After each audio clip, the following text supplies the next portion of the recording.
యాక్చువల్గా భీమ్స్ గారు ధమాకా తోటి అసలు ఆ సినిమా ఎంత పెద్ద హిట్ అవడానికి భీమ్స్ గారు బ్యాక్ బోన్. తర్వాత మళ్ళీ మీ సినిమా కూడా హిట్ అవడానికి ఆయన పాత్ర చాలా ఉంది. అది మీరు యాక్సెప్ట్ చేయాల్సిందే కదా. నేనే చెప్పాను చాలాసార్లు అతని పాత్ర చాలా ఉంది, అది యాక్సెప్ట్ చేయాల్సిందే. నేను యాక్సెప్ట్ చేస్తాను. మేము అందరం రోజు చెప్తా ఉంటాం. అదే భలేవాళ్ళు దానికి పెద్ద ఆయనే కదా. నేను ఇప్పుడు భీమ్స్ని ఫర్దర్గా మీతో తీసుకెళ్తున్నారా చేయబట్టుకుని? పెద్ద అయిపోతున్నారని చెప్పి వదిలేయబోతున్నారా? చేయి పట్టుకొని కాదు, సంకలు ఎక్కించుకొని తీసుకెళ్తాను. అంటే భీమ్స్ ఎప్పటి నుంచో కలిసి పనిచేయాలనుకుంటున్నాం. భీమ్స్లో నాకు నచ్చిన ఒక గొప్ప క్వాలిటీ ఏంటంటే, డైరెక్టర్ ఏం కావాలనుకుంటున్నాడు, కథ ఏం కావాలనుకుంటుంది, ఆ సిచ్యువేషన్ ఏం కావాలనుకుంటుంది, అక్కడే ఉంటాడు. నేనేదో చేసేసాను, నేనేదో ఒక సాంగ్ కొట్టాను, అది మీరు పెట్టేయాలి అని కన్విన్స్ చేయడు. మనం నో చెప్తే మనకంటే ఇమీడియట్గా నో అనుకొని ఇంకొక ట్యూన్ ఇచ్చేస్తాడు, ఇంకొక సిచ్యువేషన్ ఇంకొకలాగా అనుకో. అంటే with in seconds, with in minutes అంత షార్ప్గా ఉంటాడు భీమ్స్.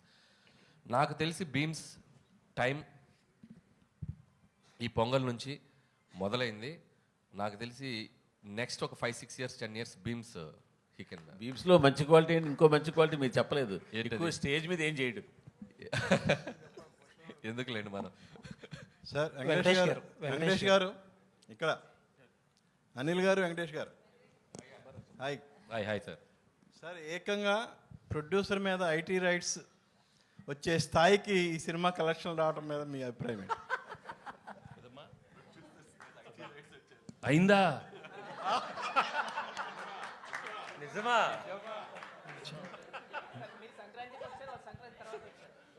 అన్నీ అవుతాయి, వాళ్ళు కూడా అన్నీ అవుతాయి, అన్ని బాగానే అవుతాయి. అంటే సంక్రాంతికి వస్తున్నామని చెప్పి మేము టైటిల్ పెట్టాం కదా, వాళ్ళు కూడా గట్టిగా ఫిక్స్ అయినట్టుంది. మేము సంక్రాంతికి వస్తున్నామని చెప్పి వచ్చేసారు వాళ్ళు కూడా.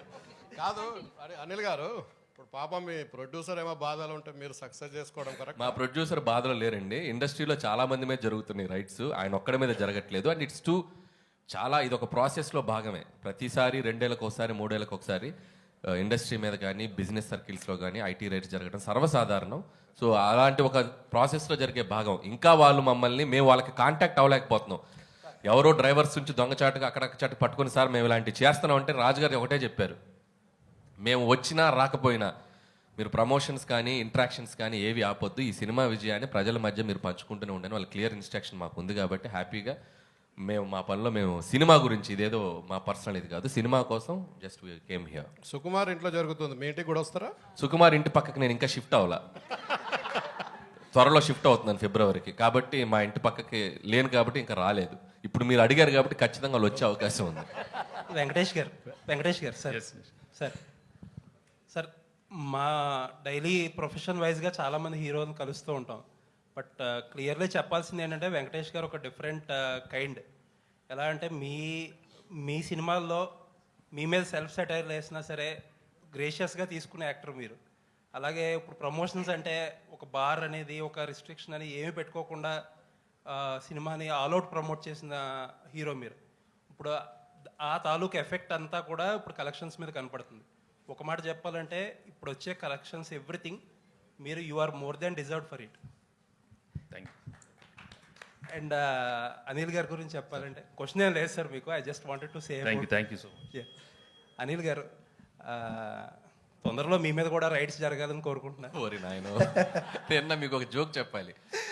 నాకు నిన్న ట్విట్టర్లో ఒక ట్యాగ్ చేస్తూ ఒక ఫ్రెండ్, విజ్ఞాన్లో నా కాలేజ్ ఫ్రెండ్ అనమాట, వాడు నిన్న న్యూస్లో వచ్చింది నా మీద కూడా రైట్స్ జరుగుతుందని. ఇన్ఫ్యాక్ట్ నా మీద జరగలేదు. సో వాడు ఏం చెప్పాడంటే ట్విట్టర్లో, ఎంత ఎదిగిపోయావురా, మాతో ఉంటూ మా పక్కనే చదువుకుంటూ ఐటీ రైట్స్ జరిగే స్థాయికి ఎదిగిపోయావా? అది అలా ఆ ఐటీ రైట్స్ స్థాయికి ఎదగాలని మీరు కోరుకుంటున్నాం. వద్దులేండి, అది ఆ టెన్షన్ నాకెందుకు, నన్ను ఇలా ప్రశాంతంగా ఉండనివ్వండి. వెంకటేష్ గారు, అండ్ ఇంకొక విషయం చెప్పాలి మీతో. మనం ఇంటర్వ్యూ చేసినప్పుడు లాస్ట్ టైం నేను ఒక మాట అన్నా, ఒక డిఫరెంట్ టైప్ ఆఫ్ మీకు ఒక సెపరేట్ సెక్షన్ ఆఫ్ ఆడియన్స్ ఉన్నారు. ఆ సెక్షన్లో మీకు కాంపిటీషనే లేదని చెప్పి ఒక మాట అంటే దానికి చాలామంది చాలా అర్థాలు తీశారు. But I mean it. ఆ సెక్షన్లో మీకు ఆడియన్స్ ఉండబట్టే ఆ సెక్షన్ ఆడియన్స్ మీ సినిమాలకే కదిలి సినిమాకి వచ్చి ఇంత పెద్ద హిట్ చేశారు. కరెక్ట్, మీరు మీ స్టేట్మెంట్ మీరు ప్రూవ్ చేసేసారు. చాలామంది చాలా రాంగ్గా చేశారు. This is what I meant. Correct అండి. అంటే మీరు ఈ సినిమాకి ఒక ఎంటర్టైన్మెంట్ బ్యాక్డ్రాప్లో చేసిన సినిమా, కామెడీ ప్రధానంగా సాగిన సినిమా. సో దీనికి మీ ఇందాక మూర్తి గారు అన్నట్టు ఒక టాప్ 3 టాప్ 4 రెవెన్యూస్ వస్తున్నాయి అంటే, ఎస్ ఈ జోనర్కి ఒక వినోద ప్రధానమైన సినిమాలకి audience are always ready to come and watch. ఇది ఇప్పుడే కాదు, నేను చాలా ఇంట్రెస్ట్లో కూడా చెప్పాను. కృష్ణారెడ్డి గారు తీసిన ఎమ్మెల్యేలో ఇండస్ట్రీ హిట్ అయింది. అహనాపల్లి అంట, సురేష్ ప్రొడక్షన్స్ వచ్చిన అహనాపల్లి అంటే ఈజ్ ఈక్వల్ టు ఆ రోజు చాలా పెద్ద పెద్ద సినిమాలకు తగ్గ రెవెన్యూస్ చేసింది. సో కామెడీ ప్రధానంగా సాగిన సినిమా మనం కరెక్ట్గా డీల్ చేయగలిగితే దాని రెవెన్యూస్ ఎప్పుడు అన్ని సెక్టర్ ఆఫ్ ఆడియన్స్ వచ్చి దానికి పెద్ద విజయాన్ని ఇస్తారు. అనిల్ గారు ఇక్కడ అయితే బుల్లిరాజుని క్యారెక్టర్ పెట్టి చేయడం మీద ఎంత ఫన్ అయితే జనరేట్ అవుతుందో థియేటర్లో, బట్ దాని మీద ఒక నెగిటివిటీ కూడా వస్తుంది కదా. కొంతమంది సైకాలజిస్టులు కావచ్చు, ఒక చిన్న పిల్లోని పెట్టి ఇట్లాంటి రోల్ చేపించారు, ఇలాంటి కొన్ని కామెంట్స్, ట్రోల్స్ వస్తున్నాయి కదా. దీని మీద మీరు ఏం చెప్తారు? అంటే ఇది నేను ఆల్రెడీ నిన్న మొన్న ఇంటర్వ్యూలో చెప్పాను. అసలు పిల్లలు, ఆడవాళ్ళు, పెద్దవాళ్ళు అందరూ థియేటర్లో చప్పట్లు కొడుతూ క్లాప్స్ కొడుతూ ఎంజాయ్ చేస్తుంటే సైకలాజికల్ ప్రభావం పడే అవకాశం ఎందుకు ఉంటుంది? సైకలాజికల్గా పడే ప్రభావం అంశమైనవి చాలా ఉన్నాయి మార్కెట్లో. మనం చాలా హెల్తీగా ఒక చిన్న కామెడీ చెప్పాం. అండ్ మీరు అడిగిన దానికి చిన్న లాజికల్ ఆన్సర్ చెప్తా. ఇదే టాపిక్ సెన్సార్ ఆఫీసర్ దగ్గర కూడా వచ్చింది. సెన్సార్ ఆఫీసర్ కూడా సినిమా అంతా చాలా మెచ్చుకున్నారు. మెచ్చుకున్నప్పుడు ఆవిడ చాలా బాగుంది కదండి, కొద్దిగా మార్చండి అని చెప్పారు. మేము మార్చాం. ఆవిడ అడిగినప్పుడు నేను ఒకటే చెప్పా, ఇప్పుడు మనం ఒక స్మోకింగ్ ఇంజూరియస్ టు హెల్త్ అని చెప్పి థియేటర్కి రాగానే ఒక టైటిల్ కార్డ్ వేస్తున్నాం. ఆ టైటిల్ కార్డ్ వేసినప్పుడు మనం పూజ చేసుకుంటూ అగరబత్తులు వెలిగిస్తూ మీరు సిగరెట్ తాగకండి, ఆరోగ్యానికి హానికరం అని మనం వేసామనుకోండి, అది రీచ్ అవుతుందా? అది స్మోక్ తాగుతున్నది మనం చూపిస్తేనే ఇంజూరియస్ టు హెల్త్. అలాగే ఈ సినిమాలో మనం చెప్పాలనుకుంది ఏంటంటే ఓటీటీ వల్ల maybe there is a chance kids మీద దాని దాని ఇన్ఫ్లుయెన్స్ ఉండొచ్చు అనేది మేము చాలా కామెడీగా చెప్పాం. ఈ విషయం 25 ఏళ్ల క్రితం జంధ్యాల గారు ఐహై నాయక్ అనే సినిమాలో ఒక పెద్ద ట్రాక్ వేశారు. సినిమా అంతా పిల్లోడి మీద తీశారు. అంటే స్పాయిల్ కిడ్, ఆ స్పాయిల్ కిడ్ ఉంటే ఆ పడే టార్చర్ ఎలా ఉంటుంది అనేదాన్ని మనం చాలా హెల్తీగా పాజిటివ్గా చెప్పాం. ఇక దాన్ని కూడా తీసేవాళ్ళు ఉంటారు, దాన్ని మనం పట్టించుకోకుండా ప్రజలు ఎంజాయ్ చేస్తున్నారు, ప్రేక్షకులు ఎంజాయ్ చేస్తారు, దాన్ని అలా పాజిటివ్గా ముగిద్దాం. That is Anil. Thank you sir. Venkatesh గారు అదే ఆ కిడ్ మీద కూర్చుని నేను కూడా వెంకటేష్ గారు ఆ కిడ్ మీదే ఓ పక్కన మీరు ఓటీటీ చూస్తే కిడ్స్ పాడైపోతారు అంటూనే రానా నాయుడులో కిడ్స్ను పాడు చేశారుగా. పాడు చేశానా?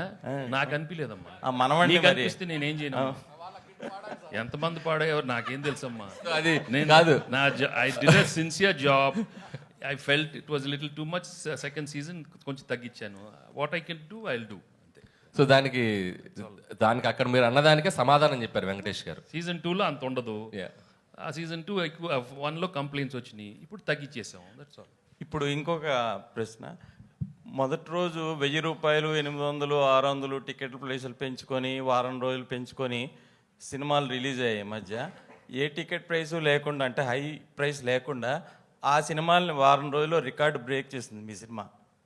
దీనికి మీరంటే ఏం సమాధానం చెప్తారు? కంటెంట్ ఉండాలి కానీ టికెట్ ప్రైస్ కాదు అంటే. ఇప్పుడు తగ్గించడం వల్ల రెండోసారి మూడోసారి కూడా వస్తున్నారు దీన్ని చూడడానికి. సేమ్ అదే టికెట్ ప్రైస్ తక్కువ ఉండడం వల్ల రెండోసారి మూడోసారి ఆ ఫన్ ఎంజాయ్ చేయడానికి కోసం వస్తున్నారు. అంటే this is completely it's other game అండి. అంటే సినిమా టు సినిమా ఇప్పుడు పెద్ద బడ్జెట్ ఫిలిమ్స్ కొన్ని ఉంటాయి. అంటే వాళ్ళు పెట్టిన బడ్జెట్స్కి, సో ఆ సినిమా ఫస్ట్ వీక్ కలెక్షన్స్ గ్రాస్ వాళ్ళు తెచ్చుకోగలిగితేనే ఆ సినిమా బడ్జెట్స్ వర్కౌట్ అవుతాయి. అంటే మా సినిమా బడ్జెట్స్కి మేము ఎంత రేట్స్ పెట్టుకోవాలో అంత కంఫర్టబుల్గా పెట్టుకున్నాం. మీరు అడిగింది లాజికల్గా రెవెన్యూస్ పరంగా ఇది చేసిందంటే ఇది కంటెంట్ పరంగా వాళ్ళ ఆడియన్స్ కనెక్ట్ అయ్యి దీనికి అతిపెద్ద విజయాన్ని ఇచ్చి నంబర్స్ ఇస్తున్నారు. బట్ పెద్ద సినిమాలకు వచ్చేసరికి ఇట్లా చేయటం అనేది వర్కౌట్ కాదు. ఎందుకంటే వాళ్ళు పెట్టిన 300 రెండోసారి రారు కదా టికెట్ ప్రైస్ అంతే. వాళ్ళకి ఒకసారి వస్తే చాలా గిట్టుబాటు అయిపోద్ది. రెండోసారి రావాల్సి వస్తే ఫ్యాన్స్ వస్తారు, వాళ్ళు చూస్తారు కాబట్టి they are very happy. So common audience ఇలాంటి ఫిల్మ్స్కి ఇది కరెక్ట్, అలాంటి ఫిల్మ్స్కి అది correct. Venkatesh sir, here. Hello. Hi.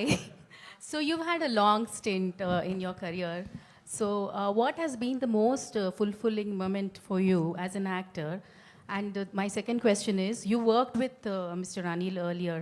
So how have you seen him evolve as a director from the first movie you worked with him and now? See, as an actor, I'm very happy with my choreograph because the audience have always been very encouraging right from my first film, and they've given me a warm reception with all different kind of genres right from the beginning, whether you say entertainment films, action films, emotional films. So that way I'm very, very grateful and thankful to the audience right from the beginning. And at different stages, I've always managed to get big hits, which have shaped my career till now. So till Sankrantik Vastanam. So I'm really very happy. And as of Anil, well, I hit it off right from day one, when I met him as a writer itself.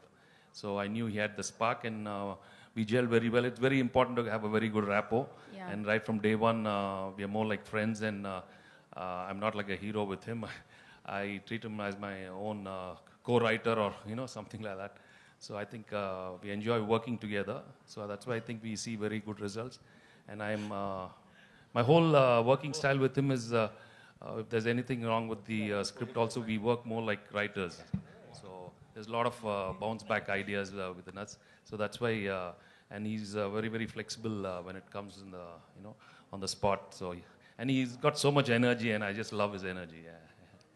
Thank you. Venkatesh గారు అనిల్ గారు sir Venkatesh గారు ఇక్కడ sir sir యాక్చువల్గా అంటే మీరు ఎప్పుడు ఈ నంబర్లు కానీ సక్సెస్ కానీ పట్టించుకోకుండా సినిమాలు చేస్తూ వచ్చారు. బట్ ఒక టాప్ 4 హీరోల్లో ఇప్పుడు మీరు అంటే మీరు ఊహించని నంబర్లను చూస్తున్నారు కదా ఫస్ట్ టైం మీ కెరియర్లో. అంటే మిగతా ఈ 4 హీరోస్లో టాప్ హీరోస్ ఎవరైతే ఉన్నారో లాస్ట్ 30 ఇయర్స్లో, సో ఈ ఫేజ్ని మీరు ఎలా ఎంజాయ్ చేస్తున్నారు, ప్లస్ దీని గురించి మీరు ఏం చెప్తారు సార్?